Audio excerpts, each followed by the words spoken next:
Listen, I've got to take a moment here to show you some of Robert Richard's lithographs. I won't mind. Yeah, I think it's really quite remarkable work. Oh, my goodness, they're gorgeous. That's a ruddy duck, is it? Those are called wood ducks. Wood ducks. They're considered to be the prettiest ducks in North America by many people. Oh, that is beautiful. Thank you. Oh, There's several. Beautiful. Everybody can see it except for me. Oh, I see. Well, let's see what this Oh, is. that's gorgeous. That's the bird you mentioned earlier, the pheasant. Yeah, that's a cock pheasant. Thank you. This is a ring-neck pheasant, and it's found almost all over the country, and they're absolutely spectacularly beautiful birds. The one that comes to our back door must weigh about 20 pounds. He is beautiful. We throw out whole corn for him. Lovely. And that is a, what is that, a thrush? That's a hermit thrush, which is an elusive little bird. He feeds in dense shrubs and on the ground, so I painted him very inconspicuously amongst the background. Nature gave him a little natural camouflage, huh? How fast do you paint?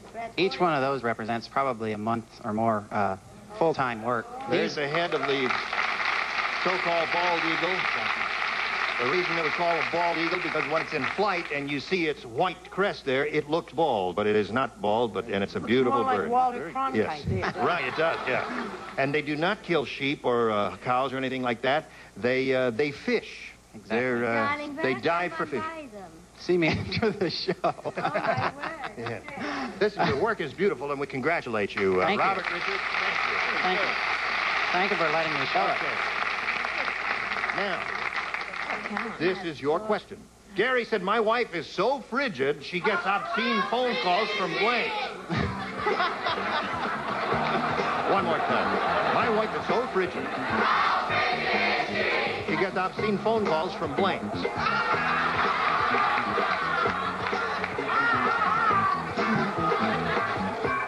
Okay, I'm ready. Look how much I wrote. Gary said, my wife is so frigid, she gets obscene phone calls from blanks. The North Pole.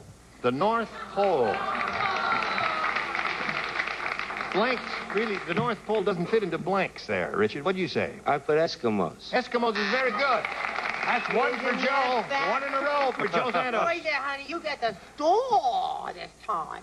I said freezer salesman. Freezer salesman, what'd you say? I will not have any more doing. Somebody to whom abstinence is essential. A Jesuit monk. Aha. Oh, that's terrible. She gets obscene phone calls from Vatican. Well, I went the complete other direction. I said from sex maniac, and it still does not turn her on. Let me see. It's a long letter. From sex maniac, and it still does not turn her on. Yes. Doesn't that make sense? Makes a lot of sense. All right. It makes a lot of sense, Makes a but lot it of did sense. not. Yeah, makes a lot of sense to me, too. All right, McLean. Well, he's got great birds, but no match. I said Iceman. Iceman. All Well, right. that's close enough. And the Iceman has his pick. What'd you say, Elaine? A real swinger, the abominable snowman. The Abominable Snowman. All right, we go to round 2. 1-0 is the score in favor of Diane. Since you're ahead, Diane, you must go first. A. Susie said, I just played strip poker with Willie. You know what strip poker is, Diane? I've heard of that game, Gene. You No, have. I don't. You don't? No. You strip? Yes. Instead of chips, If you lose. you bet a shoe or a sock or a pantyhose or a bra or... That's very racy. Yes. That's called strip poker. You take your clothes off as you play. If you lose, but if you're winning, you I win. would be nude all the time. That's what we heard. All right. Susie said, I just played strip poker with Willie. On the first hand, Willie didn't raise my bet. Instead, he raised my blank.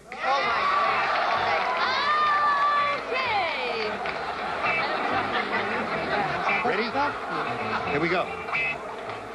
Susie said, I just played strip poker with Willie. On the first hand, Willie didn't raise my bet. Instead, he raised my Dress. dress.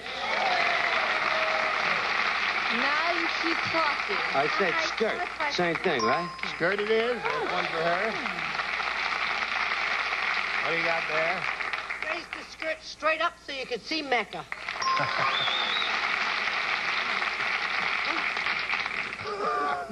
Helen Mecca. Hi, I know her. Her blouse. Her blouse. I was trying to be gentle. I was trying to be gentle. Darling, Yes, yeah. this is a first. I match. No. Skirt. Aha! 4 for her. Can you believe that? And of course, dress. Dress matches her. So that's 5 for her. Very good. Now, Robert, you need 5 to tie and 6 to win. The Smiths hate Christmas. Well, why not? Last year, just before Santa Claus came down their chimney, they put a blank in the fireplace.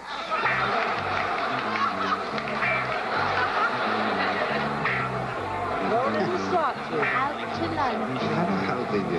Here we go. The Smiths hate Christmas. Last year, just before Santa Claus came down their chimney, they put a blank in the fireplace. A fire.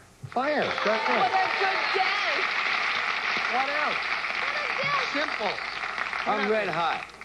Fire. Nice left-handed writing. Show us your fire. To Joe. I didn't say fire. I said a small ball. A bomb. Oh. Now you got to match everybody else, Robert. To keep the suspense going, a fire. Fire it is. Score's now 5 to 2. Show us your Darling, fire. This is a first. I did it again. Fire. That's 2 in a row for Ava. It's the second. First. It's The second first. Oh, darling, I told you that we'll make it. Yes. Well, I don't know about that. He may win the game. What do you say, McLean? Boy, what a cliffhanger, eh? I said fire. Now. Oh, great. It comes down to me, right? Right, it is a cliffhanger. I guess it depends on me, right? It does indeed. Oh. So score is 5 to 4 at this moment. I said fire. Fire. 5 to 5 tie is what we end up as. We'll break the tie after this.